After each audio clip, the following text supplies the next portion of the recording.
grabar. Ahí está. Pues chicas, bienvenidas. Qué bueno que se pudieron conectar. El tema de hoy es bien relevante porque vamos a ver el análisis de las bases del Estado mexicano contemporáneo. Mucho de lo que vivimos, que es el corporativismo, el clientelasmo político, el que un partido tenga el poder suficiente como para dominar al Estado, gobierno, pues se van a dar en estas fechas. ¿Sale? Entonces también mucho de lo que es la cultura mexicana, de lo que hoy entendemos como México, van a cimentarse en este periodo posterior a la Revolución Mexicana. Ojo, a esta época también se le conoce como de Reconstrucción Nacional. Así es que para que lo tengan en cuenta, cuando ustedes consulten alguna otra referencia bibliográfica, guía, o bueno, cualquier recurso que estén utilizando para estudiar. ¿Sale? Bien, vamos a empezar el inicio.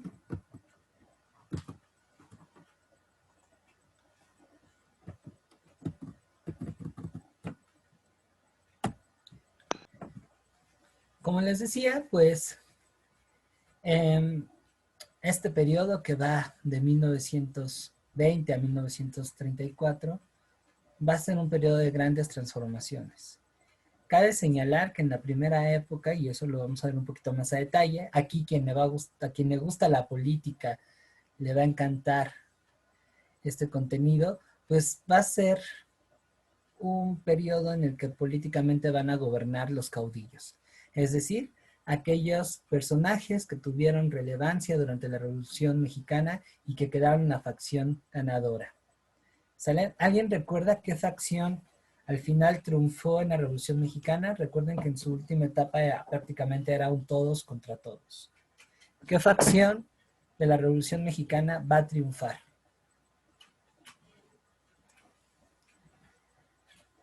Les voy a dar una pista. A su líder le decían el Barbas de Chivo. Medía 1,98 y ocupaba unos lentes pues, muy particulares.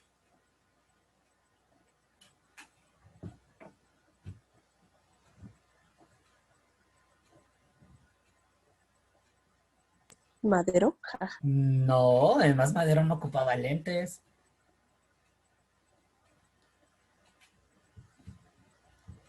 Se ve medio viejito en las pinturas y fotografías que le sacaron, porque a ella le sacaron fotos.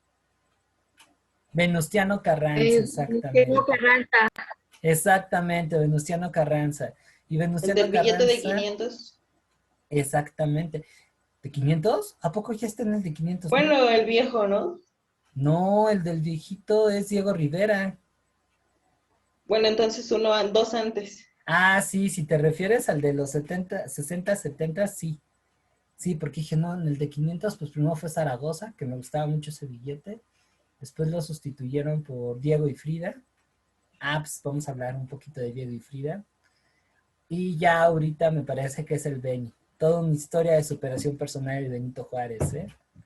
De ser un billete de 20 pasó a ser uno de 500. Imagínense. Sí, efectivamente, esos caudillos van a ser los que pelearon con el constitucionalismo y van a empezar a dominar el gobierno mexicano, pero a partir de 1929, paulatinamente vamos a ir viendo instituciones que van a sentar las bases del Estado. Piensen, por ejemplo, en el Partido Nacional Revolucionario que justo se va a fundar en ese año. También hay que señalar que la economía durante esta época se va a fincar en la pequeña y mediana propiedad, aunque no va a estar exenta de la existencia de latifundios. Algo muy particular es que se va a favorecer al sector obrero, nace la Central Nacional Revolucionaria Obrera de México, Obrera Mexicana, la CRO. Y bueno, culturalmente vamos a tener un rompimiento porque se va a empezar a definir la identidad cultural de México a través del nacionalismo. ¿Sale? Entonces eso va a ser de este periodo de tiempo una temporalidad muy, muy interesante. Así que vamos a empezar por los 4 cuadrantes, por la parte política. Y bueno, como les decía, el último año de la revolución, que es 1920, va a dar entrada a este proceso. Recuerden que es año de elecciones y pues don Venustiano se ve encariñado mucho con la silla presidencial. Esto va a desairar a este buen señor que es Álvaro Obregón, quien al ser el general más importante del constitucionalismo, aspiraba a suceder a Venustiano. En pocas palabras le decía, ya me toca, ¿no? O sea, gracias a mí venciste militarmente. Sin embargo, Venustiano, no sé qué tendrá esa silla que los vuelve locos a todos, pensaba lo contrario. Quería perpetuarse, pero como no se podía reelegir, acuérdense que la Constitución del 17 suprime la reelección, va a poner a un don nadie como presidente. Ya saben cuál va a ser la estrategia, gobernar a través de él. Y ese don nadie que le va a romper el cócoro a Álvaro Obregón va a ser Pedro Bonillas. ¿Sale? Entonces, Pedro Bonillas va a contar con el apoyo de Carranza, sin embargo, eso le generó una decepción muy grande a Álvaro Obregón, quien se va a reunir con sus cuates, todos ellos generales sonorenses, Adolfo de la Huerta, Plutarco Elías Calles, y bueno, más adelante por ahí va a aparecer un tal Lázaro Cárdenas, aunque no va a figurar ahorita entre los jefes principales, pero va a apoyar la rebelión. Entonces todos ellos van a ser llamados el Grupo Sonora y van a promover un plan con su éxito, el Plan de Agua Prieta, en donde viene el hitazo Venustiano, no te manches, déjame la presidencia. Entonces, bueno, eso va a ser todo un hit. La rebelión va a resultar victoriosa. Llegan a vencer a Venustiano Carranza, quien de hecho muere asesinado en los límites entre Tlaxcala y Puebla. Y eso va a llevar a que los cuates de él y él sobre todo lleguen a la presidencia. Pero un poquito antes vamos a tener a Adolfo de la Huerta como presidente interino. O sea, él nada más le va a tocar la chamba de organizar las elecciones. Y el único que se presenta como candidato es este señor, Álvaro Obregón. ¿Sale? Y con él suben al poder un grupo de civiles que van a tener su origen en la clase media rural del país. O sea, todos ellos antes de la revolución fueron jefes de policía, maestros, eh, escribanos, es decir, gente que ocupaba puestos medios en la administración de sus lugares de origen, que no estaban jodidos, pero tampoco vivían en la opulencia. ¿Salen? Eso sí, eran del ranchito, porque venían del ámbito rural. Ahora, con esto van a desplazar a los carrancistas del poder. Óchale, óchale, no te quiero. ¿Sale?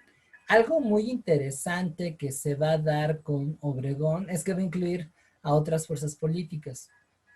Va a hacer las paces con algunos jefes del zapatismo, como Genovevo de la O, y también va a empezar a pactar con otros grupos, de tal manera que comenzaba a partir de este caudillismo a haber cierta estabilidad, cierta, tampoco no se me emociona, ¿sale? Ahora, políticamente México buscaba el reconocimiento internacional, eso le daba legitimidad al gobierno de Obregón. Y 3 años se tardó el güey en conseguir esta legitimación. Aquí tenemos el caso de los tratados de Bucareli, en donde Estados Unidos, Inglaterra y me parece que también Francia van a reconocer a Álvaro Obregón a cambio de que él se haga de la vista gorda de que las empresas extranjeras estén explotando los recursos minerales del país. En aquella época todavía no existía el Pemex. ¿Sale? Entonces así logró acreditarse en el extranjero y eso va a hacer que su poder pues fuera incuestionable. ¿Hasta aquí hay alguna duda?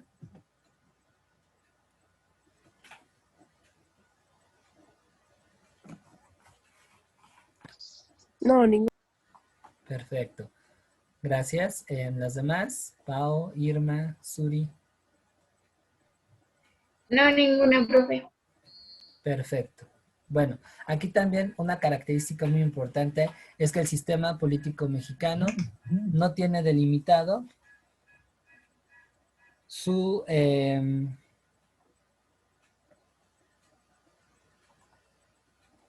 Perfecto, gracias, Irma. Su carácter ideológico. Era como que sí le entro a esto, pero también le entro a otro. Vaya, eran muy pragmáticos. ¿Salen? Entonces, chan, chan, chan. Lo que sí va a ocurrir aquí es que poco a poco Álvaro Obregón va a empezar a detentar todo el poder. Y eso no le va a gustar a algunos caudillos y eso va a ocasionar que haya rebeliones. La más significativa es la de Adolfo de la Huerta. Acuérdense que Adolfo de la Huerta fue presidente interino antes de que Álvaro Obregón llegara a la presidencia. ¿Sale? La razón por la que Adolfo se levanta en armas contra Álvaro se debe a que Álvaro y Plutarco Elías Calles, quien también había tenido ya un crecimiento en cuanto a su poder, habían pactado pues la sucesión. El acuerdo entre los dos es, ¿sabes qué, Plutarco? Después de mí vas tú te avientas una reforma para que yo regrese a la presidencia y así no nos las vamos llevando y a ver quién me quita, ¿no? Pues eso no le gustó a Adolfo, que quedó desplazado, se va a rebelar, pero bueno, no va a funcionar su movimiento armado y se va a ir del país. En ese mismo año, Francisco Villa, que ya estaba retirado de la vida política, pues dijo algunas cosas que le generó mucho ruido al presidente, quien intelectualmente organizó su asesinato. O mejor dicho, lo, eh, lo mandó a matar. ¿Sale? La razón por la que matan a Villa es que, bueno, Villa sigue siendo muy popular entre la gente y además él comentó que él no se iba a levantar en armas, salvo si los Estados Unidos invadían el país o, en su defecto, el gobierno tratara mal a su pueblo. Y en años de elecciones eso era algo, pues, que no debería decirse. Entonces, para prevenir, matan a Francisco Villa. ¿Ok? Ahora, debido a su carácter aglutinante, el Estado mexicano va a chocar contra la Iglesia Católica. Recuerden que la Iglesia Católica durante mucho tiempo fue una institución muy fuerte. ¿Sale? Y eso conllevó a que en algunos momentos fuera un contrapeso del gobierno y llevara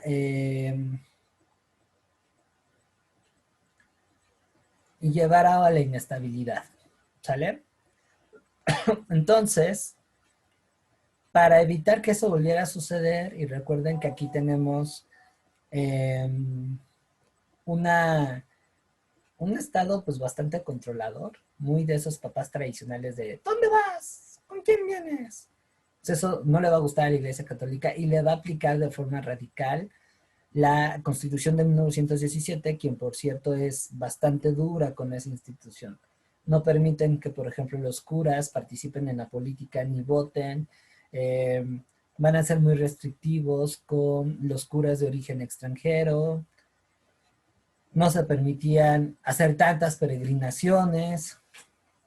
En fin, metían en cinturita a la Iglesia Católica. Eso no les gustó, se terminan mentando la Moder.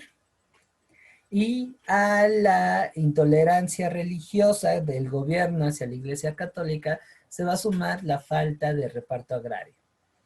Ahora, cabe señalar que este conflicto, por lo menos del lado de los cristeros, no plantean poner un proyecto de nación diferente al que se emanó de la Revolución Mexicana. Es más, ni siquiera se pretende cambiar la Constitución radicalmente. Solo se buscaba que se respetaran los pocos privilegios que tenía la Iglesia Católica, que la gente pudiera ir a misa. Porque llegó un momento en el que ni eso podían hacer. ¿Sale? Entonces, es un conflicto que no va a ser generalizado, que va a explotar en zonas que hasta la fecha siguen siendo muy conservadoras y tradicionales, por ejemplo, Puebla, tenemos por ahí Tlaxcala, Guanajuato, Michoacán, algunas zonas de Estado de México, Aguascalientes y Jalisco. Ahí es en donde van a estar más duros los trancazos. Este conflicto se va a extender hasta 1929. ¿Sale? ¿Dudas hasta aquí? No. Gracias. No, ninguna, profe. No, profe. Perfecto.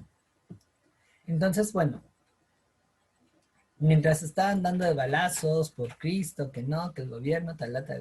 Es más, hasta se va a fundar una iglesia católica mexicana, que es una copia y calca de la iglesia católica, pero con lo único que cambiaba era que se reconocía al presidente de México como el patrocinador, por así decirlo, del culto. O sea, que es una iglesia que trabajaba para el gobierno. Y a los curas los ocupaban como funcionarios públicos. Era el gobierno quien les pagaba. Es una cosa bien interesante, pero pues no pegó. ¿Sale? Pero bueno, otra de las cosas que aquí también va a hacer Plutarco Elías Calles es fundar un banco, el Banco Agrícola Nacional, y algo que importaba mucho para Álvaro Obregón, hacer una reforma que permitiera que hubieran reelecciones. Un presidente se podía reelegir si y solo si esperaba un periodo presidencial. O sea que, por ejemplo, en el caso de Álvaro Obregón gobierna del 20 al 24, pero no podía hacer una reelección inmediata. ¿Sale? Lo que conllevaba que si quería volver a ser presidente, se tenía que postular para el periodo de 1928. En eso consistía esa reforma, ¿sale? Entonces, ¿qué va a ocurrir? Que efectivamente Álvaro Obregón se va a postular, no había nadie, pues por lo tanto lo eligen presidente, y un día cotorreando, todo muy chido con sus cuates, en un restaurante que está al sur de la Ciudad de México, cerca de San Ángel, hoy en la estación del Metrobús La Bombilla. Fíjense qué chistoso. Se le acerca un dibujante, un cura y una monjita, que dice que lo querían saludar. Pero resulta que en realidad se acercaron para fusilarlo, perdón, para asesinarlo. Entonces matan ahí a Álvaro Obregón. Obviamente los participantes fueron encarcelados y ejecutados, pero eso deja un vacío de poder, porque la muerte de Obregón, pues, conllevó a la extinción del personaje más poderoso de la Revolución Mexicana en ese momento. Y es ahí cuando Plutarco Elías Calles va a volver a tomar el poder. Se va a hacer llamar el jefe máximo de la Revolución Mexicana, pero no va a gobernar directamente, sino que va a ser a través de presidentes que le son títeres y que le obedecían en sus designios. Así es que el primero de ellos es don Francisco, perdón, Emilio Portes Gil, es que sí se parece. ¿Sale? Él va a ser presidente interino del 28 al 30. Durante su gobierno suceden cosas muy interesantes. De hecho, es el más interesante de los tres. En primera instancia, se acaba la guerra cristera. En segunda instancia, él le toca enfrentar la crisis del 29, aunque reitero, no va a ser de tanto impacto.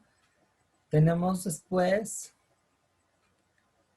el que este señor, para evitar más rebeliones y ese tipo de cosas, fundara el PNR. O sea que aquí, ojo, porque a la UNAM le gusta jugar con sus mentes. Una cosa es presidente que durante su gobierno se funda el PNR, lo que hoy sería el PRI, y estamos hablando de don Francisco, perdón, de Emilio Portes Gil, y el otro es expresidente de México o jefe político o líder político, como le quieran poner, que funda el PNR.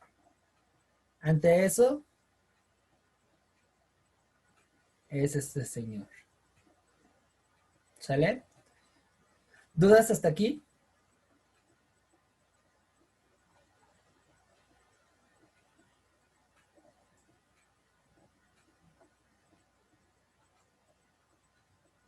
profe. No, Ok, gracias. No, ninguna. Profe, ¿Sí? se supone que en ese año de 1928 a 1930 se le otorga también la autonomía a la UNAM, ¿no? Y Exactamente, exactamente. Sí, específicamente en 1929. Así que en esa época su futura escuela van a- va a tener la autonomía. Y quien se avienta el himno y toda la cosa es José Vasconcelos. profe, ¿Sí? y también se rompen las relaciones diplomáticas, ¿no? Con la URSS. Y con el Vaticano también. Exactamente, sí, así es. Les voy a pasar al rato una lista de videos de YouTube. No es tan recomendable, la verdad es que no está tan chido, pero les sirve para estudiar. Se llama Presidentes. Así creo que se llama. Déjenme la busco en YouTube de una vez y se las envío al grupo. ¿Sale? Lo hace la editorial Clio.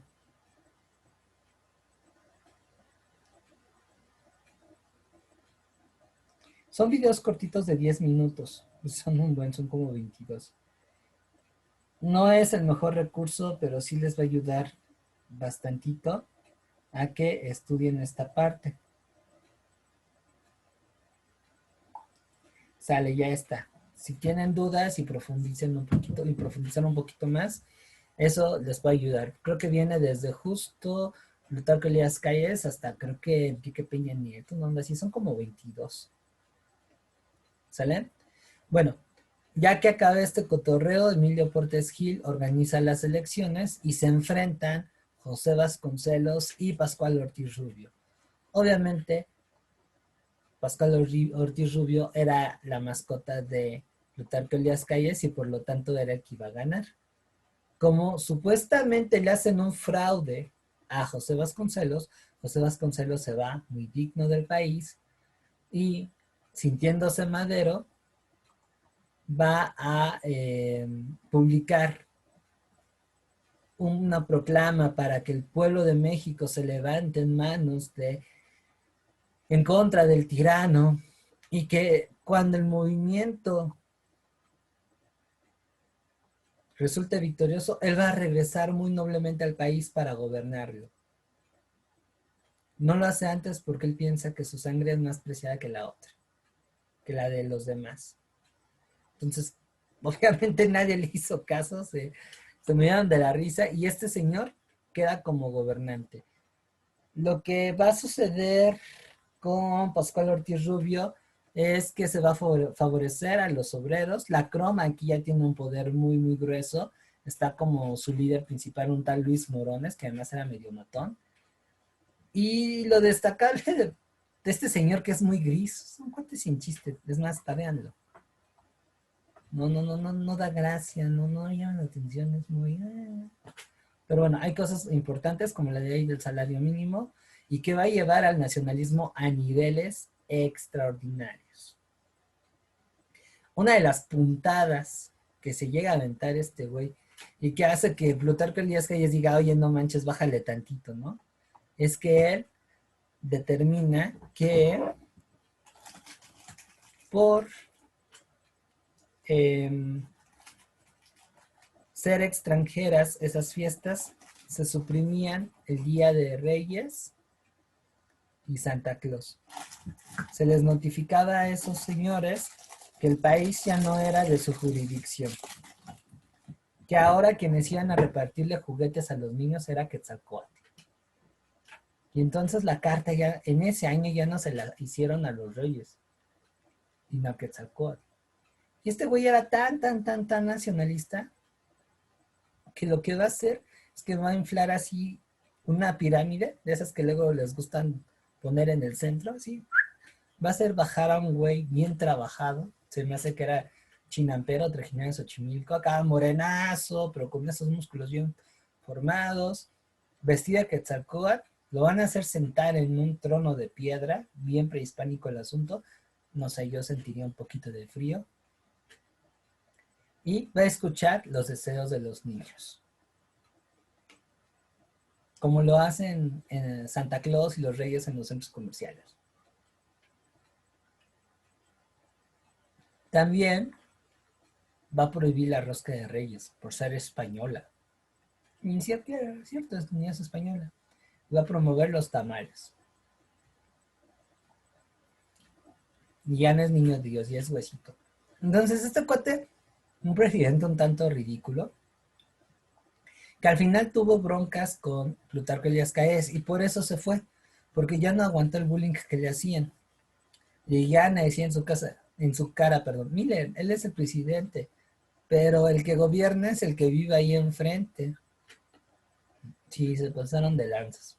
Y como no puede salirse de la influencia de Plutarco, pues renuncia a la presidencia. Diríamos hoy, le hicieron moving. Y va a entrar Abelardo Rodríguez, que sí le da un aire al personaje de Plaza Sésamo, como sustituto y para acabar con el periodo presidencial. Bueno, así que ya saben, nombre de refresco, Don Francisco y Aristogatos. Bueno, se parece al sirviente de la película Los Aristócratas de Disney. Y también un poquito a la ave de Plaza Sésamo. Plaza Sésamo, refrescos, Don Francisco. Sí pueden ubicar también en los presidentes del Maximato. Bueno, ¿qué pasa con Abelardo Rodríguez? Ocurren cosas bien importantes. La Ley Federal del Trabajo que va a beneficiar muchísimo a los obreros. Tenemos por ahí también lo que es una reforma para que el presidente, en vez de gobernar 4, gobierne 6 años. ¿Sale? Así es que va a dejar las cosas un tanto listas para que Plutarco Elías Calles lleve al poder a su siguiente títere, pero que no le salió, ¿eh? Y de eso nos vamos a enfocar en la siguiente parte de la clase. Pero bueno, eso ha sido la parte política entre 1920 y 1934. ¿Hay alguna duda?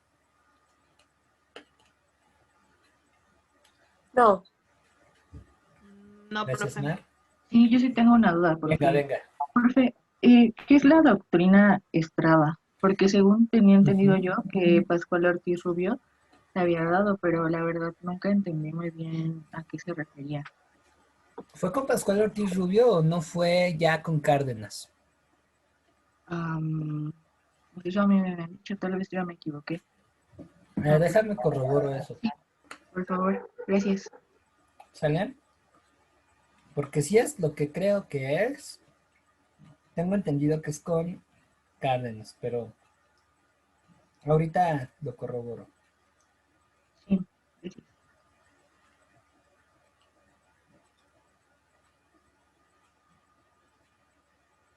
Ah, no, sí tienes razón. Sí. Es con Pascual Ortiz Rubio. Y justo en su primer año de gobierno. Pues bueno, básicamente lo que es la doctrina Estrada es que México se pone neutral ante los eventos internacionales. México no se mete en guerras mundiales, en conflictos, no invade, no manda tropas, no nada. Y va a ponerse en plan de aceptar refugiados políticos. Fue una persona muy importante que ya se está dando cuenta para dónde iba el mundo y México, de alguna manera, bajo su perspectiva, no debía de involucrarse en rollos de ese tipo. No interviene si un gobierno es legítimo o no. ¿Sale? Sí, profe, gracias. Y era una doctrina diplomática en contra del intervencionismo. Está muy interesante esto. Así es que sí. Así es que para los que van a ciencias políticas, relaciones internacionales, sociología, derecho, se van a topar con la doctrina Estrada. ¿Va? Ahora vamos a la parte de la economía. Entre 1920 y 1928, la economía mexicana se va a mantener a base de la explotación agrícola, que va a estar sustentada, como ya lo comenté hace unos momentos, en la mediana propiedad. Ahora, también vamos a tener el desarrollo de la minería y las divisas petroleras, pero a diferencia de lo que, bueno, hasta hace unos años veíamos, en donde el Estado mexicano a través de Pemex tenía el monopolio de los recursos petrolíferos, en los 20 eran las compañías extranjeras quienes explotaban el petróleo mexicano, y no solamente eso, sino también otros minerales como el oro, la plata o el cobre. Y entre las empresas que en ese entonces operaban estaban la Eagle Petroleum Company, la Mexican Petroleum Company, Petróleos El Águila, y qué más. Me vean otras tantas. ¿Sale? Aquí nos combina el hecho de que los Estados Unidos vivieran los dulces 20 porque estábamos anclados a la economía de ese país.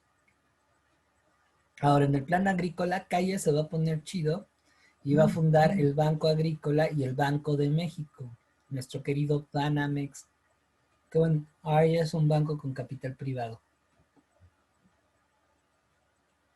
¿Sale?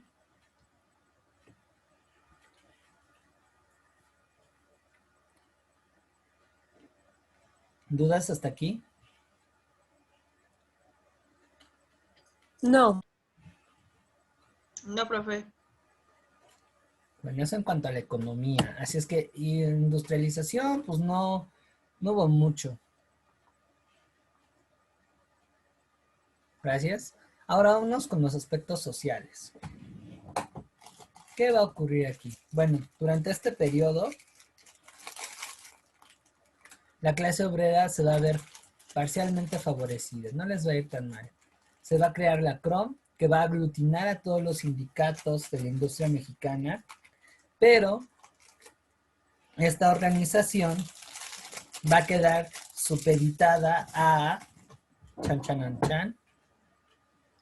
los designios del gobierno, porque tanto los líderes como el dirigente de la CROM van a ser compas de calles.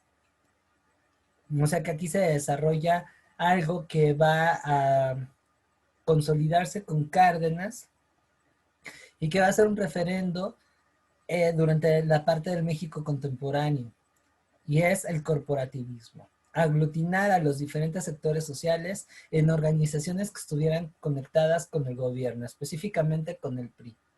Tenemos la CROM, más adelante está Canacintra, que tiene que ver con las empresas, luego también el ejército va a tener su propia representación en el partido, en el poder.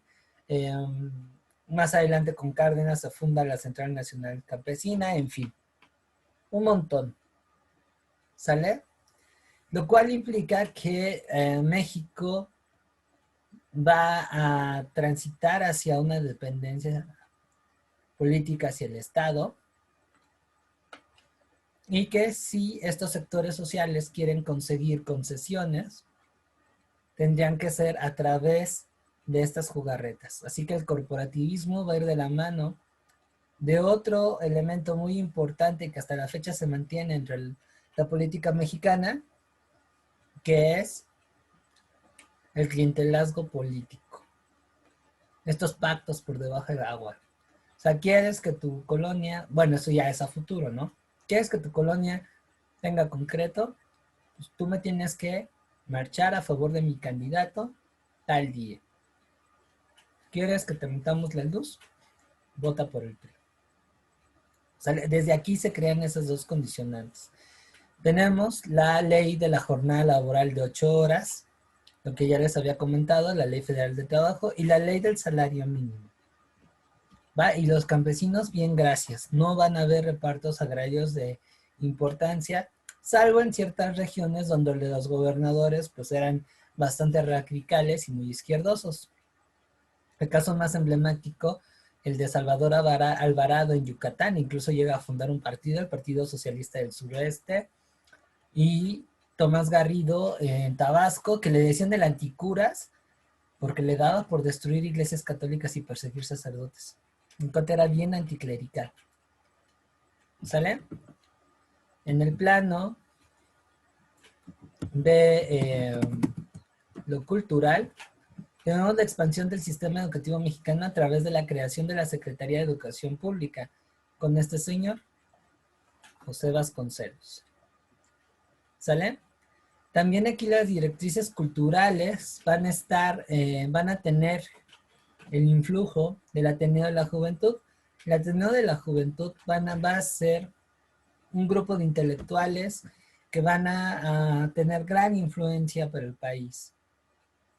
Está el caso de, este es José Vasconcelos, creo que este es Pedro Enríquez Murrieta, Samuel Ramos y Leopoldo Sea. A diferencia del porfiriato, que se pensaba en incorporar elementos extranjeros para este rollo del progreso, aquí estos compas le van a apostar a definir la cultura mexicana. Así es que la historia, la antropología, la arqueología, la literatura van a tener un impacto muy importante, pero hablando sobre México. Aquí es cuando se forja esta identidad de que nosotros somos la síntesis de dos mundos y, bueno, ¿quieren leer un texto nacionalista mexicano tirándole a fascista? En donde se muestra con orgullo eso.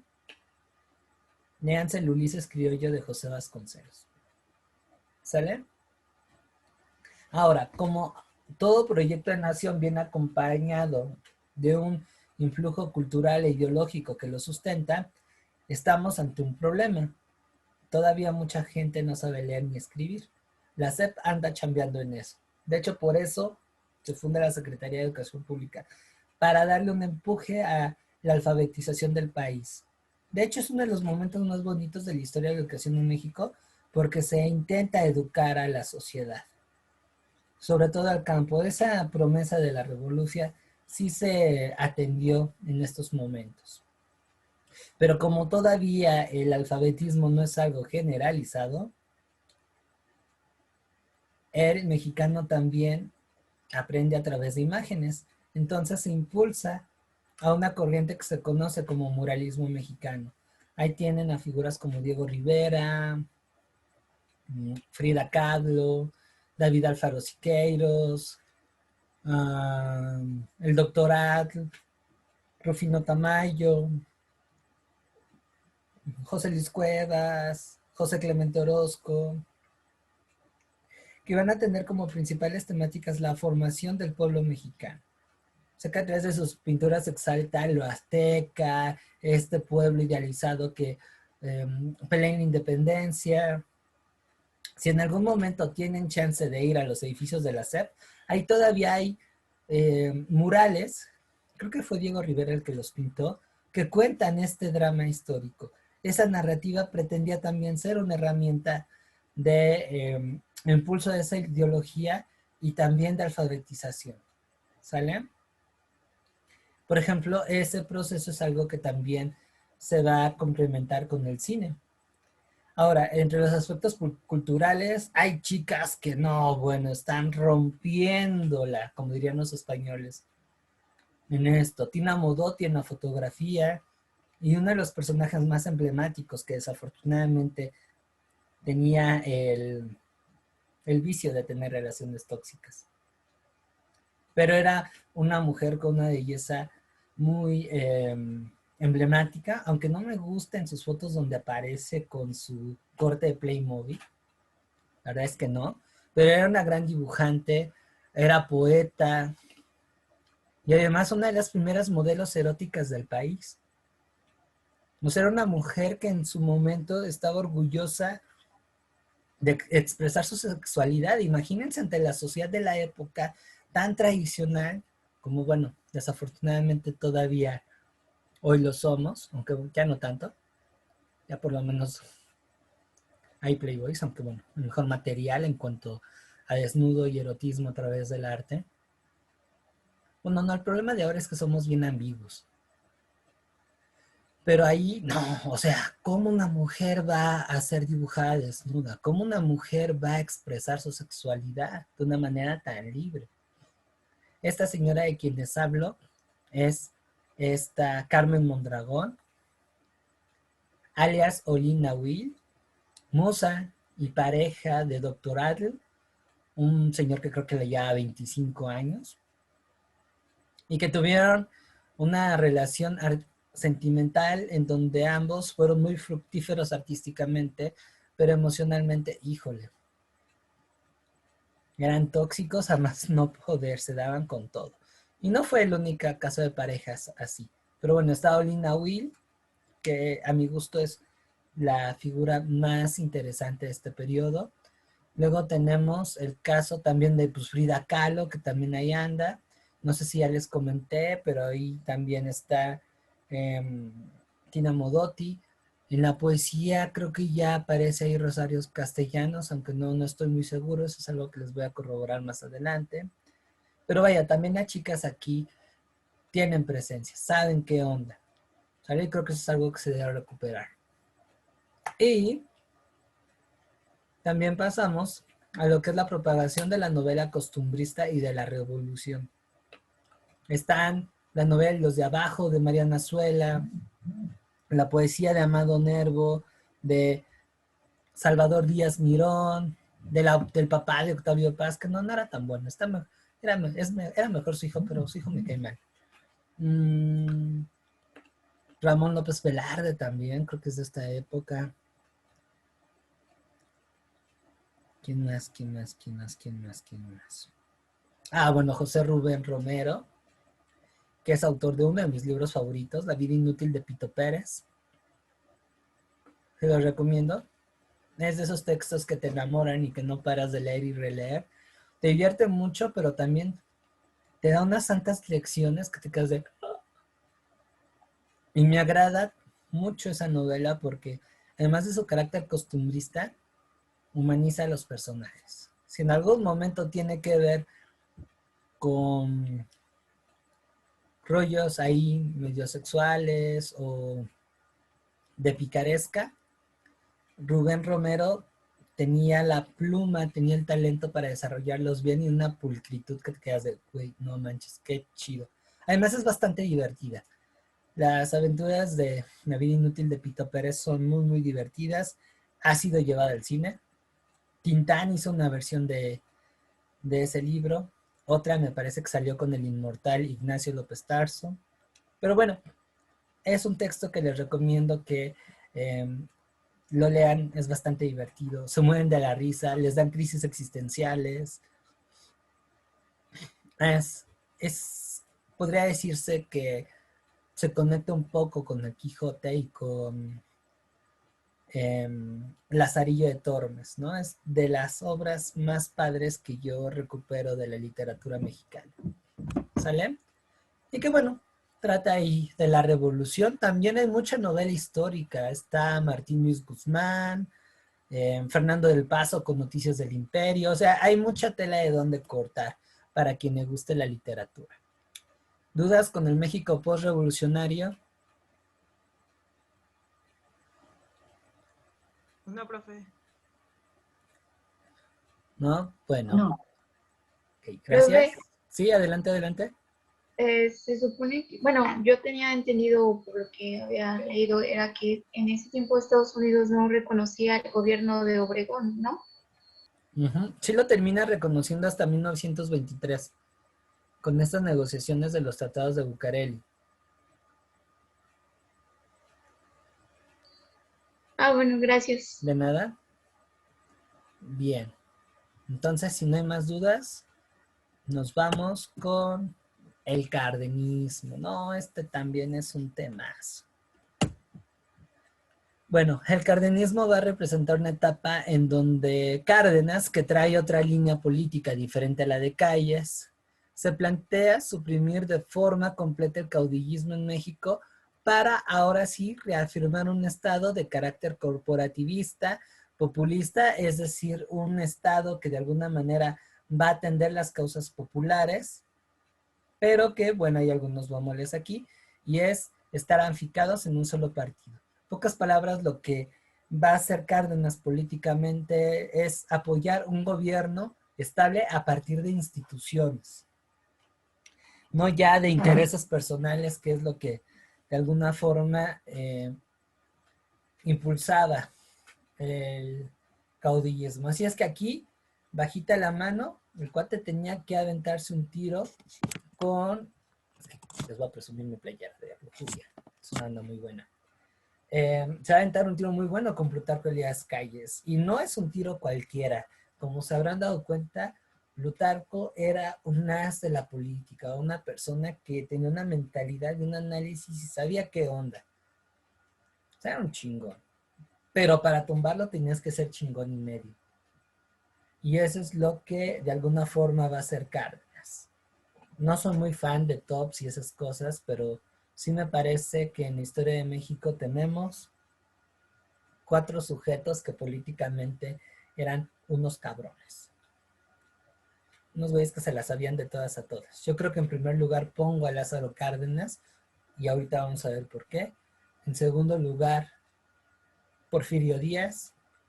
En tercer lugar, a Plutarco Elías Calles. Y en cuarto lugar, al Beni. Ojo, no estoy diciendo que los favorezca o que diga que fueron buenos, no, sino estoy reconociendo sus cualidades políticas y su capacidad para mantenerse en el poder y estabilizar el país. O sea, en el caso de Cárdenas era tumbar a Calles, siendo que además llega como un pelele de Calles. O sea, imagínense, tenías que hacer unas cosas canijas, ¿sale? Ahora, también en esos años, en pos de darle estabilidad y continuidad al gobierno, se van a desarrollar una serie de mecanismos y acciones que van a permitir que el PRI, que bueno, en esa época va a pasar de llamarse PNR a PRM, se perpetuara en el poder por 70 años. O sea, Cárdenas dejó una estructura que hizo que este partido pudiera mantenerse en el poder y a la cabeza del Estado mexicano por mucho, mucho tiempo. Así de fregón. O sea, el PRI no es nada sin lo que hizo Cárdenas. Se las dejo. Lo único que hicieron los demás es pulir un proyecto que él ya había dejado. Ahora, en varias directrices podemos empatar que el gobierno de Cárdenas también va a tener interés en desarrollar el estado de bienestar. No, o sea, esto es bárbaro. Reitero, si a alguien aquí le gusta la política, los juegos de poder mezclados con la historia, este periodo los va a dejar con cara de...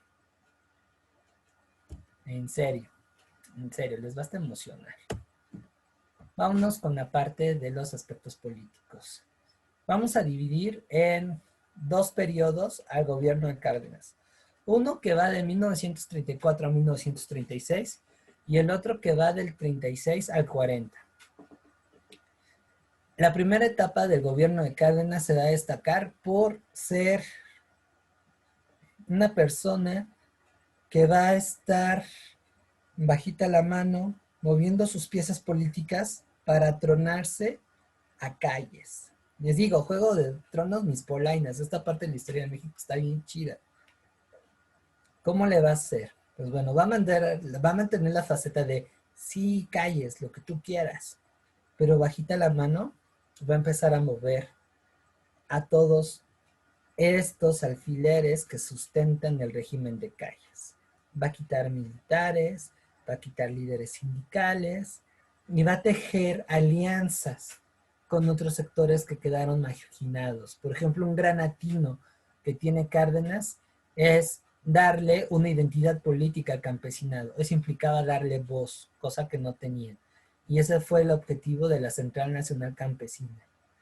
Ahí los campesinos y Cárdenas, que por cierto aquí tiene pose de sí, yo lo salvé, van a hacer una alianza irrompible, donde tú jalas, yo jalo.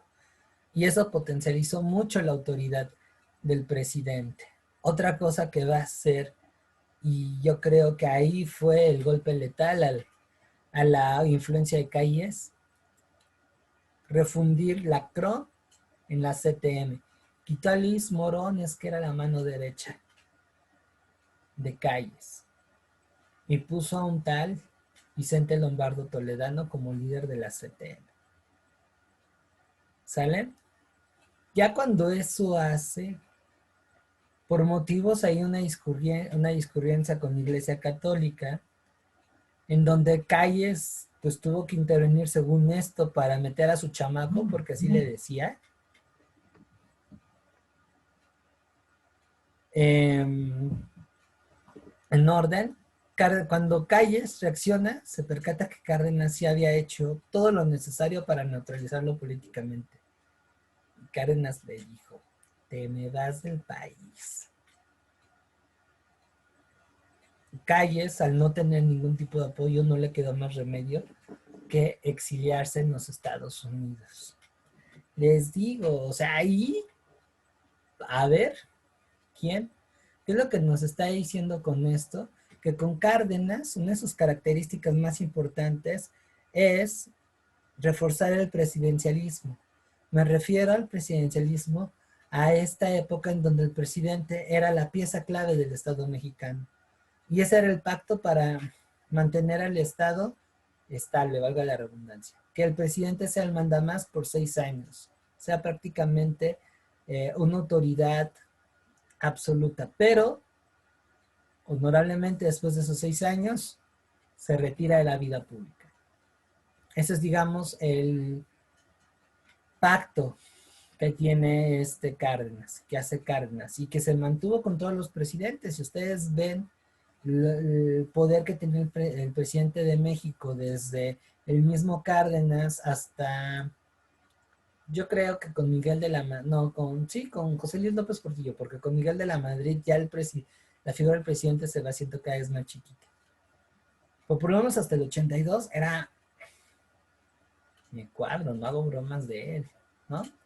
Entonces, ese fortalecimiento del carácter corporativista mexicano, el que va a incluir, reitero, no solamente a los campesinos, sino a otros colectivos de la sociedad mexicana al interior del partido en el poder, va a darle los resortes al Estado no solamente para ser estable y que con esto involucrar una continuidad, sino que el modelo partido gobierno se mantuviera juntos.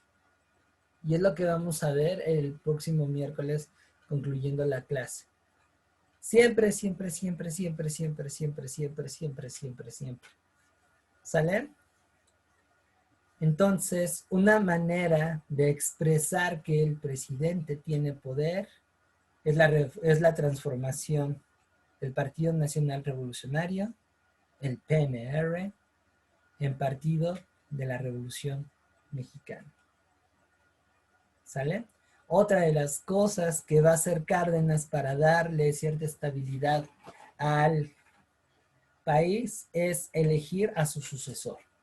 Y aquí Cárdenas, que bueno, política, y lo vamos a ver en otros ámbitos, económica y socialmente, va a favorecer mucho a la gente, pues un poco más, es un ámbito un tanto más paternalista, o sea que podríamos decir que Cárdenas era de una izquierda un tanto radical. Como eso le generó broncas con algunos empresarios, con la Iglesia Católica, que bueno, van a apoyar a un partido llamado PAN. En 1940 Manuel Morín funda el Partido Acción Nacional, pues para evitar que otra vez en México hubiera este eterno choque entre ellos, va a seleccionar como su sucesor a Manuel Ávila Camacho, una persona mucho más moderada que estaba cercana a los empresarios. Y eso lo hace en vez de colocar a su compadre, a Francisco Munguía, otro izquierdoso de mar, que ese güey sí decía cámara, cámara, socialismo, socialismo.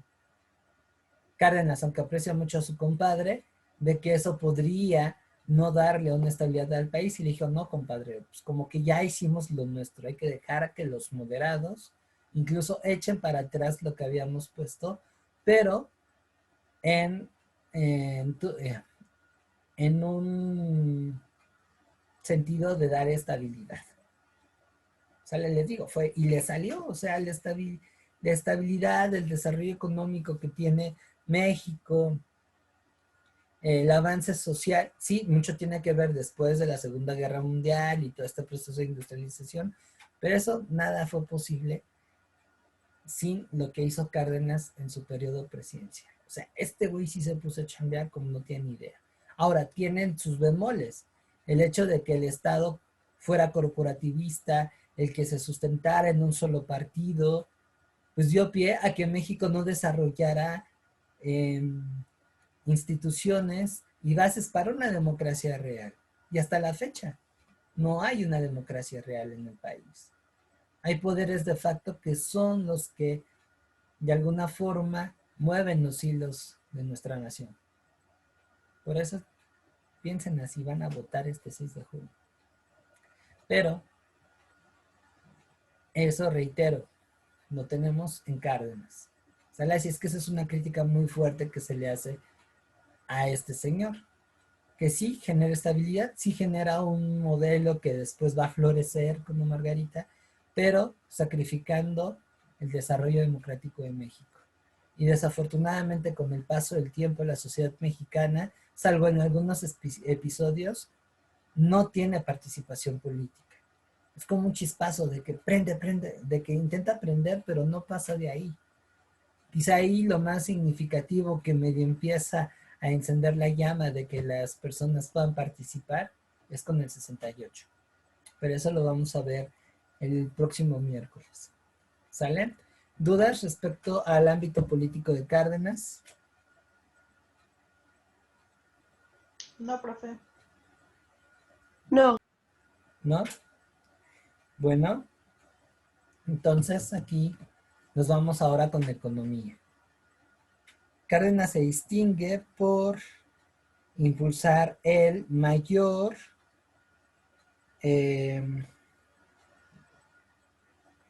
reparto agrario de la historia. ¿Sale? De tal manera que no solamente quedó en este plano de dar tierras por dar tierras, sino que además generó un marco jurídico que defendía la propiedad, la pequeña propiedad del campesino. O sea que Cárdenas de alguna manera limita el desarrollo de los latifundistas. ¿Sale? ¿Alguien sabe cómo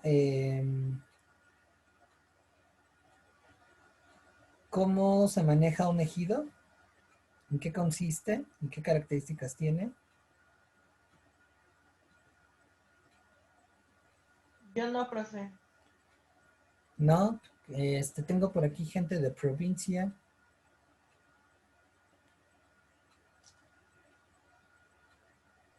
Mi abuelo tiene, pero la verdad no sé cómo se llama. Oh, ya. ¿Alguien más? Se supone que los ejidos son como las tierras prestadas a los campesinos. Ajá. Y no tienen dueño. O sea, digamos que solo pueden contar como con posesionarios. Uh-huh. Según yo tenía entendido eso.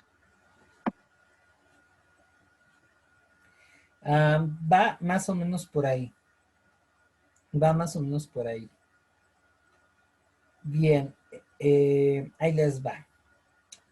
Cuando hablamos de ejido, estamos hablando de un tipo de propiedad que más o menos está a mitad de camino entre una propiedad colectiva y una propiedad privada.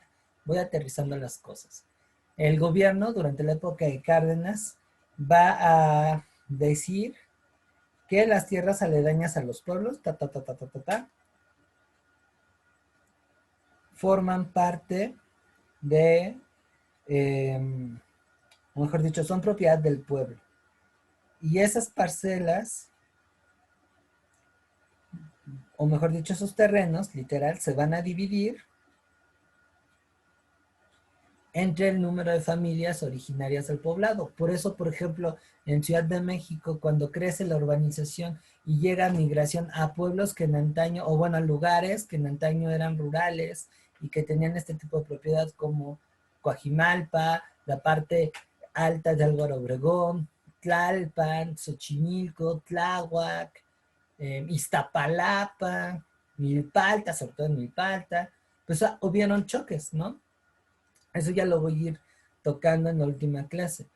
Pero bueno, se da esta división, esta repartición entre las familias del pueblo y las parcelas. ¿Sale? Ahora, cada familia va a ser titular de esas parcelas y van a disfrutar de sus beneficios.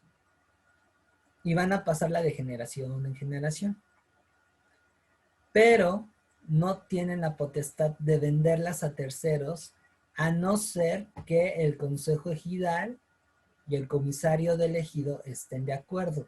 La razón de este candado se debe a que se intentaba de alguna forma proteger a la pequeña propiedad de el acaparamiento de tierras, de que se expandieran los latifundios. Y no solamente eso, el gobierno aquí va a dar mucho dinero al campo, lo va a hacer producir bastante. ¿Sale? Ahora, esto se va a hacer legal con la reforma del artículo 27.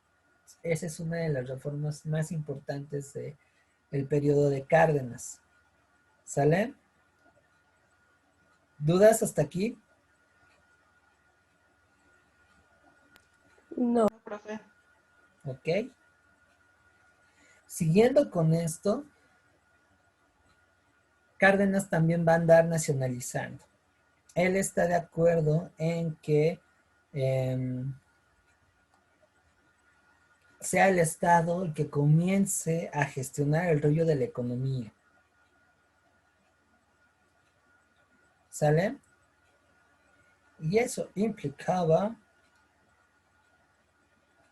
que tenía que tener el control en las ramas industriales que eran claves, energéticos, recursos minerales, infraestructura como ferrocarriles y caminos, para que las empresas nacionales pudieran crecer. O sea que ahí con la nacionalización, Cárdenas está sacando la influencia o está aplicando al estado de bienestar en el país.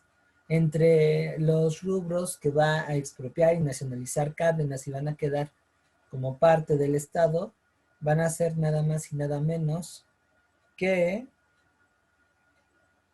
minerías, ferrocarriles, nace Ferromex, ferrocarriles mexicanos, y la más famosa Pemex.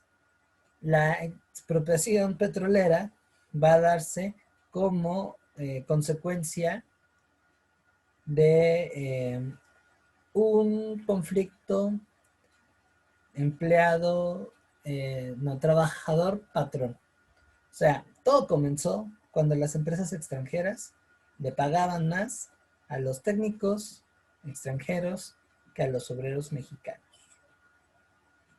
Cuando se enteraron los obreros de esto, le dijeron a sus patrones, págame, capacítame, págame, capacíteme. Imagínense que soy el niño gordito de Shrek 4. Y los extranjeros como el Bugs Bunny, no. No. Los sindicatos apelaron a la Suprema Corte de Justicia, que alternaron el caso porque estaba muy canijo al presidente. Y Cárdenas, que me parece ha sido el único presidente que está a favor de los trabajadores, dijo, no, pues lo que dijeron los mexicanos, los trabajadores es neto, sí, hay que pagarles más. Pero las empresas extranjeras se envalentonan, piensan que sus gobiernos los van a apoyar, no están considerando que estamos al borde de una nueva guerra mundial. Entonces, ñaca, pues se resisten.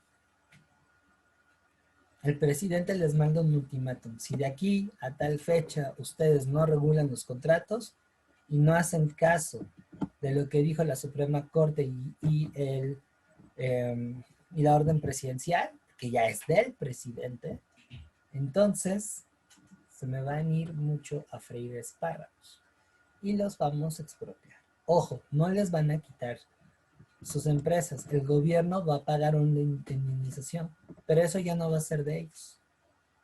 ¿Sale? Entonces, los empresarios extranjeros siguen muy sácale punta y dijeron, haz lo que quieras, güey. Tú no me das miedo. Y chan, que Cárdenas dice, no, güey. Ahí les digo, es en donde también aparece el presidencialismo. Y mocos, que se las quita. Bueno, no se las quita, se las compra. Ahí también hay una historia muy romántica en la que el pueblo de México se unió y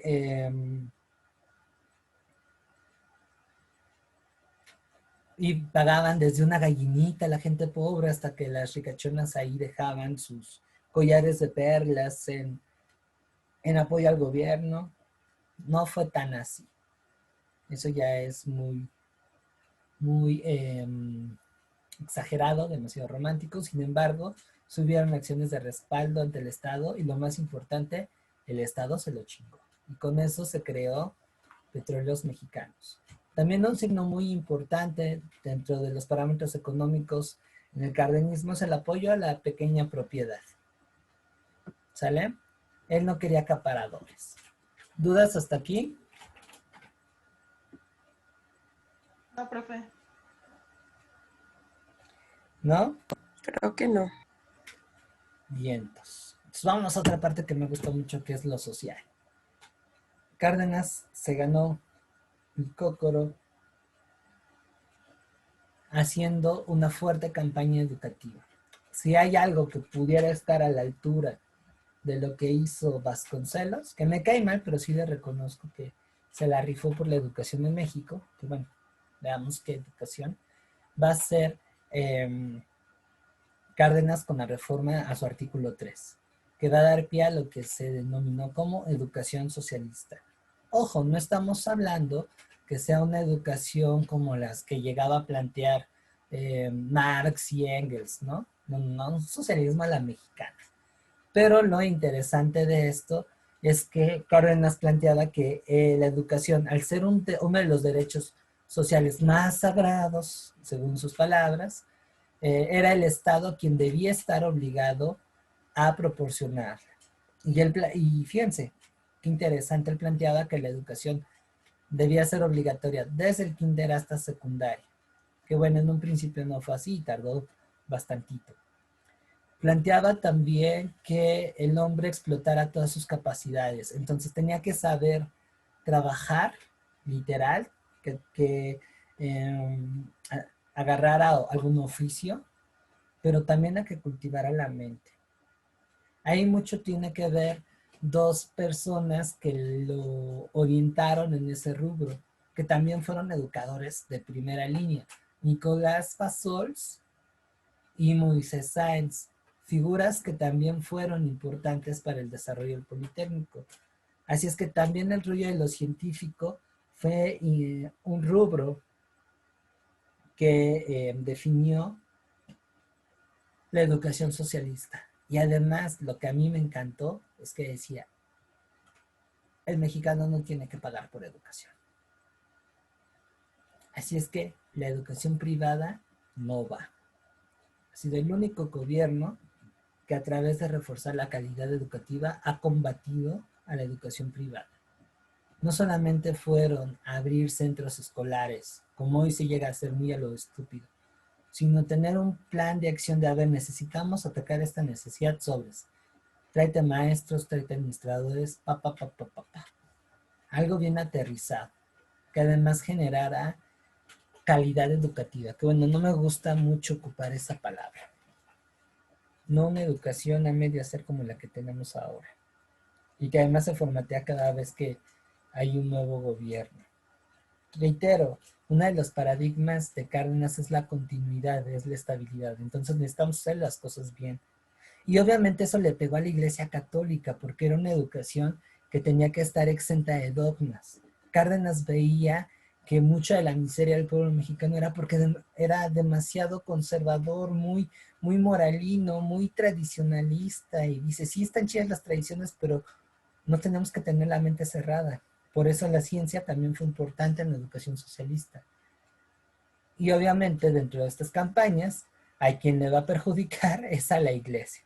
De hecho, es por la educación socialista que al final la iglesia católica tuvo que apelar a su antiguo enemigo, Plutarco Elías Calles, para poner en cintura a Cárdenas. Como no lo logró, pues ya se fue. Es más, algo muy hermoso de la educación socialista. Por primera vez se planteaba una educación sexual a nivel primario. Imagínense que se iba a aplicar desde los 30. Y no nada más para hombres, sino también para mujeres. Cárdenas incluso ya andaba bien arrancado en démosle el voto a las chicas. Que ya a nivel municipal se podía dar. Pero bueno, ahí ya fue demasiado, generó muchos conflictos. Las ligas de la decencia lo tildaron de jacobino y de ateo, y de cómo es posible que él diera tantas libertades. Entonces se dijo que iba, me contengo, no hay bronca. ¿Sale? Pero sí, en su momento la educación socialista, con todo y sus críticas, porque también tiene lineamientos que son muy cuestionables, llegó a ser un interesante proyecto educativo. Y no solamente se quedó a nivel básico. Él está viendo que México necesita cuadros de trabajadores especializados, técnicos, ingenieros. Entonces, en aras de eso, va a fundar en 1936 el Instituto Politécnico Nacional, que agarra el modelo de la Escuela Politécnica de París, que además tenía un carácter muy militarista. Así que la primera plana de docentes del Poli eran militares. Y ese sello de la técnica al servicio de la patria se mantiene. No sé si por aquí tenga gente que venga de vocacionales o que conozca a egresados del Politécnico, sea la carrera que sea. Sí, tengo gente que conviva Sí. con alguien del Poli. No me dejarán mentir, pero son analíticos como nadie. O sea, son muy de buscar soluciones, crear, innovar, muy de hacer las cosas con las manos. Son personas además que aguantan jornadas de trabajo brutales, impresionantes, pero que tienden a estresarse y a darse muy a pecho las cosas. ¡Ah! Y son rígidos los del Poli. ¿O cómo ves, Mar? Tú que me contestaste que sí. De hecho. Sí. Y aguas con que les digas de humanidades o sociales, porque como que es un cortocircuito. No todos, ojo claro, no todos. He tenido la fortuna de conocer gente del Politécnico que tiene un alma humanista de primera, pero les cuesta trabajo. Les cuesta trabajo el rollo de la interpretación, les cuesta trabajo ver que no hay variables así tan marcadas como si fuera un problema de física. Creo que ahí quizá uno de los limitantes del Politécnico, pero bueno, es comprensible porque ese es el horizonte de la escuela, pues es un toque de humanidades, ¿no? Y de sociales. Pero vaya, el Poli no de a gratis es la segunda institución más importante del país después de la UNAM. Y ahí se está llevando un tiro ya con la UAM, porque la UAM está subiendo el nivel bien cañón. Es que esas son las tres másters de la educación superior en México. Y le funciona a Cárdenas, porque además el diseño del Politécnico es una escuela popular para hijos de trabajadores, lo cual contrasta con la universidad que en aquel tiempo era muy popis, güey. O sea, su futura escuela no siempre fue popular. Durante mucho tiempo, la universidad era algo así como el TEC de Monterrey, pero público. Solamente la crema innata, alguien casi como de Abolengo, entraba en la UNAM. Es más, hasta en la geografía, o sea, el barrio universitario está a unos pasos de Palacio Nacional. Y bueno, Ciudad Universitaria más adelante está en el sur, pero está en un lugar lindo. Y el Poli no. El Poli se constituyó a las afueras, no muy lejos de las fábricas, cercano a los barrios obreros. Y hasta la fecha la geografía alimenta este contraste entre UNAM y Politécnico. Hagan de cuenta un Goku Vegeta. O sea, vean en dónde está Zacatenco, vean en dónde está el casco de Santo Tomás, Ticomán, y qué tan lejos están de los parques industriales del norte de la ciudad. Vean en dónde están las vocacionales, aunque bueno, eso ya es harina de otro costal. pero siempre cerca de núcleos, de fábricas, que a su vez generaron barrios obreros. La geografía de la ciudad nos dice mucho sobre los diversos proyectos económicos y políticos y sociales que se han dado. El espacio es una fuente histórica muy rica en ese sentido. Y la UNAM, vean en dónde se va a dar, en un sur muy popi, ciudad universitaria. Luego cuando empiezan a formarse, además de Prepa 1 y Prepa 3, que me parece que fueron las primeras preparatorias que se fundan, bueno, la 1 fue la primera, San Ildefonso, pero ya todas las demás van yéndose del centro hacia la periferia. Y digamos que la UNAM se populariza hasta los años 70, después del 68. Es cuando la UNAM se vuelve barrio, se vuelve banda.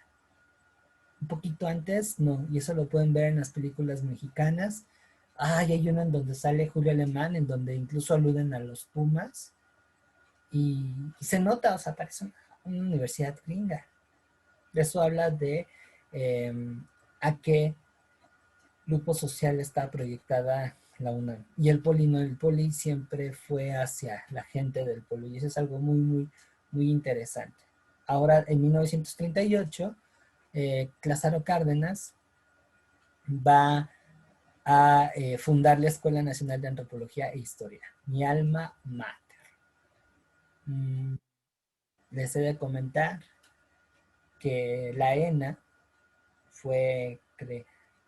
nació de una noche de pasión entre la UNAM y el Poli. No, en serio.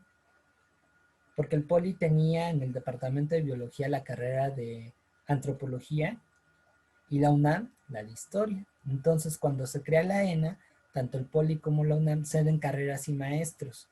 Y así se constituye. Así es que, bueno, nosotros los enanos somos hijos no reconocidos del Politécnico y de la UNAM. ¿Sale? Y fuimos adoptados por el INA, pero bueno, el INA es un papá pues un tanto irresponsable porque no nos atiende y no nos reconoce. ¿Sale? Ha sido un tanto triste la historia de la ENA. Y bueno, también Cárdenas es de los pocos presidentes que pone atención al campo, entonces crean las escuelas normales rurales, instituciones que forman profesores, pero para subsanar el déficit educativo del campo. Y el perfil del docente egresado de las normales rurales era bárbaro, porque no solamente era una persona que se dedicaba a dar clases, sino que estaba realmente involucrado en el desarrollo social y en el progreso de su comunidad. Por eso durante mucho tiempo los profes egresados de las normales rurales eran uno de los líderes del pueblo. Y bueno, con esta idea de ayudar a la gente a salir adelante, es que varios egresados de las normales rurales tiempo después van a volverse líderes guerrilleros. Los casos más emblemáticos fueron Genaro Vázquez Rojas y Lucio Cabañas, ambos egresados de Ayotzinapa, y por supuesto que ese proyecto educativo, como empieza a generar ciertos problemas en contra del Estado, pues paulatinamente va a ser desmantelado, y en la actualidad pues tenemos realmente muy pocas escuelas normales rurales. ¿Sale? Además de eso, pues vamos a ver que el gobierno cardenista apoya la educación técnica, o sea, no solamente nos basta con crear INGES, también necesitamos técnicos que de alguna manera ayuden a sacar adelante la chamba, o sea, puestos medios entre obreros e ingenieros. Y en esa lógica me parece que todavía es con él, sí, se fundan los CETIS. Los CETIS tienen su antecedente con el cardenismo, aunque tienen una mayor apogeo con el gobierno de López Portillo. Pero sí, la Dirección General la DGTI, que hoy ya tiene otro nombre, se funda en el 40. Creo que con Cárdenas todavía, por eso los CETIS y las vocacionales son como hermanitas no reconocidas. Y aunque no lo parezca, me parece que el CETIS es una institución que en el plano técnico forma buenos cuadros de trabajadores, gente muy, muy comprometida y profesional. Así es que ahí hay que quitarnos prejuicios con ciertas escuelas Quizá habría que apuntalar más la parte del bachillerato, pero bueno, es entendible porque desde un principio el CETIS fue creado para, ok, medio estudiate el bachillerato, pero si tu interés es clavarte de lleno a la chamba, tengas realmente con qué. De hecho, las secundarias técnicas también son de esta época, iban bajo esa lógica. Las diurnas ahí ya no sé muy bien, pero las técnicas también.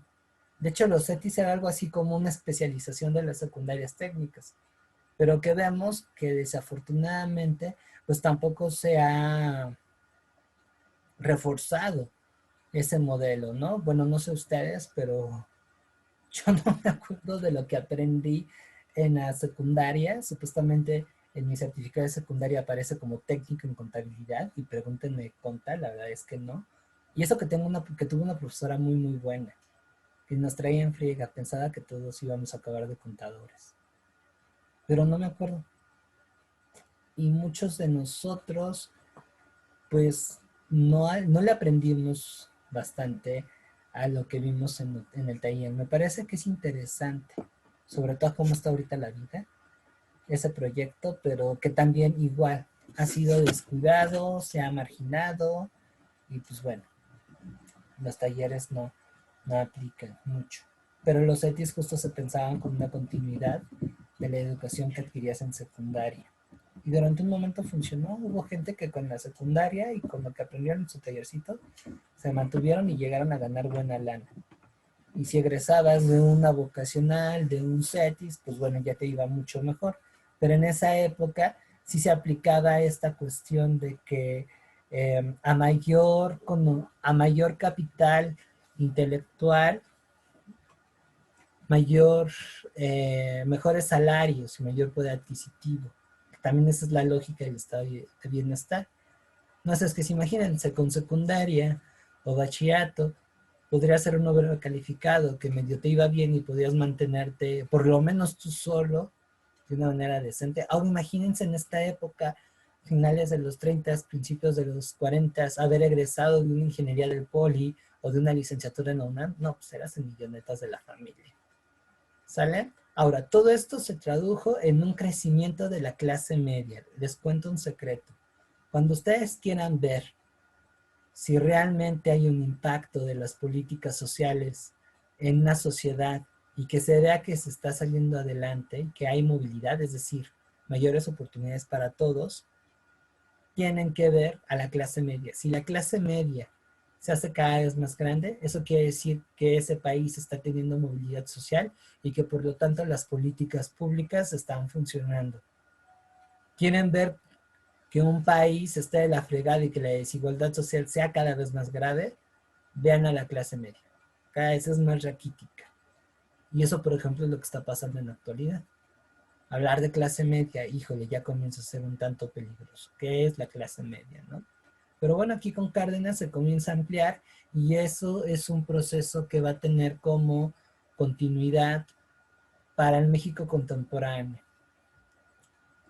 Sí mejora la calidad de vida de un sector de la población del 40 al 70 y ahí otra vez Cárdenas juega una pieza clave, sin demeritar lo que hicieron los diferentes presidentes que le sucedieron. Cárdenas es quien senta las bases. Por eso les digo, el cabrón, yo lo tengo en mi top número 1. ¿Dudas hasta aquí? No, profe. No, Vientos huracanados. ¿Cómo se sienten hasta ahorita? ¿Aburridas? ¿Interesadas? Que ya acabe la clase. Está bien, profe. Todo bien, profe, gracias. Bueno, vamos a cerrar con broche de oro. Chan, chan, chan. Con la cultura. La cultura durante el cardenismo va a tener un desarrollo muy, muy interesante. ¿Sale? Va a haber una continuidad del trabajo de los muralistas mexicanos. Gracias, Irma. También se va a dar un rescate muy interesante hacia el pasado indígena. Cárdenas va a tener una relación muy extraña, pero no tóxica con los pueblos indígenas. De hecho, se arma un congreso en el que se buscaba cierta autonomía, pero evidentemente todavía bajo el sesgo nacionalista de vivan los indígenas del pasado, ay, los indígenas del presente como que no se integran. Y justamente aquí también, a través de la cultura, y bueno, desde antes, se busca integrar a todos los mexicanos a través de esta idea de lo que es México. ¿Sale? Reitero, sin considerar la diversidad que había. Y para ello, porque además le surgía, puesto que está por estallar la Segunda Guerra Mundial, recuerden que el 1 de septiembre de 1939 Alemania invade Polonia, estalla la Segunda Guerra Mundial, y aunque México no es violento, sí va a condenar los excesos que están llevando a cabo los gobiernos totalitarios, y está tan intenso el tiro que dice, no, pues a lo mejor sí nos toca a nosotros también pelear. Que sí se hizo, pero bajo otras características. ¿Sale? Entonces, lo que es México se va a apoyar también mucho con Cárdenas, y algo muy significativo es que inicia el cine de oro mexicano. Con Cárdenas inicia. Y va a haber un montón, bueno, no un montón, sino interesantes producciones de carácter histórico. Por lo menos hay dos que sí hay que mencionar. Vámonos con Pancho Villa, con Domingo Soler, de la dinastía de los Soler, hermano de Fernando y de Andrés, quien hace de Pancho Villa, y El cementerio de las águilas. Dato cultural, si quieren ver a Jorge Negrete en su primera actuación y sin bigote, rífense esa peli. Es la única cinta que habla en torno a la guerra del 47 y que, bueno, históricamente no es tan apegada. De hecho, se toma como pretexto la guerra del 47 para mostrar lo que en ese entonces culturalmente se quería hacer de la sociedad mexicana. Una sociedad unida, cohesionada. ¿Sale? Entonces, sí tiene sus toques de drama. Las escenas de cuando Niños Héroes está vaciadísima, es buena. También participa el ejército militar, el ejército mexicano como extra. Pero reitero, no es muy acertada históricamente, porque, por ejemplo, en el siglo XIX, como lo vimos, la sociedad estaba bastante dividida y no había una idea muy clara de lo que era ser mexicano. O sea, sí tenían la idea de lo que era ser México, pero no sabían cómo. Y en la película te muestran a la sociedad como, no importa si es rico y pobre, el enemigo son los gringos. Y más bien era una lección para ese presente, ¿no? Que ante todo tú eras mexicano y que en su momento te la tenías que rifar por tu país. Y les digo, habían razones por las que preocuparse, sobre todo pensando que México, si bien no participa y entra la doctrina Estrada, sí va a abrir sus fronteras para que vengan un montón de refugiados, sobre todo españoles, huyendo de la guerra civil. Cineastas como Luis Buñuel, por ejemplo, van a jalar a México. La bruja del 71, Angelina Fernández, era una combatiente de la guerra civil española, era republicana y se viene aquí a México. Y como ellos un montón más, incluso hasta huérfanos que eran conocidos como los niños de Morelia. ¿Sale? Y todos ellos, de alguna manera, van a enriquecer la cultura mexicana. Un montón de profes de filosofía y letras. Bueno, a mí ya no me tocaron. No estoy tan roquello. A mí ya no me tocaron. Pero a varios de mis maestros, sí, sobre todo los más viejitos, a ellos todavía les tocó clase en la facultad con estos, en su momento, para ellos viejitos, que vinieron huyendo, ya sea de niños o de jóvenes de la guerra en España. Y no solamente llegan españoles, llegan un montón de judíos, llegan polacos. México es, en ese momento, es muy empático con la situación externa y abre las fronteras. Es muy humano.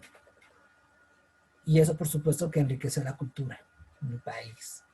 ¿Sale? Entonces, ahí tenemos puesto el escenario para lo que vamos a ver el próximo miércoles, que sería la última clase, y que hace referencia a lo que es la parte contemporánea. La vamos a dividir en dos partes. Una que tiene que ver con el desarrollo del estado de bienestar en México, que es cuando el país crece a un nivel bárbaro, y luego ya la parte neoliberal. ¿Sale? Es una etapa muy, muy interesante de la historia. ¿Dudas hasta aquí? ¿Preguntas? ¿Comentarios? No, profe, ninguna. ¿Todo bien?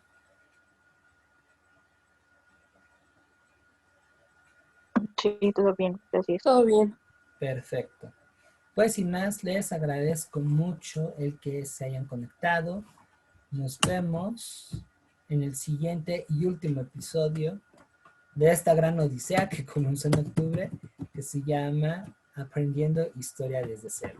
Les agradezco mucho su atención, el que se hayan conectado, el esfuerzo de haberse mantenido hasta aquí, sobre todo considerando que varios de ustedes están ahí chambeando o estudiando otras materias. Creo que, pues sí, hay que reconocer el hecho de que estuvieran aquí y que no me hayan dejado plantado. No, no es cierto. Pero sobre todo, pues espero que hayan tenido un buen momento, además de aprendizaje y relajación. Descansen, sueñen bonito y nos vemos dentro de 8 días. ¿Sale? Gracias, profe, hasta luego. Gracias. Hasta Buenas luego. noches a todos. Buenas noches. Bye. Que descansen. Que descansen. Ya no me falten.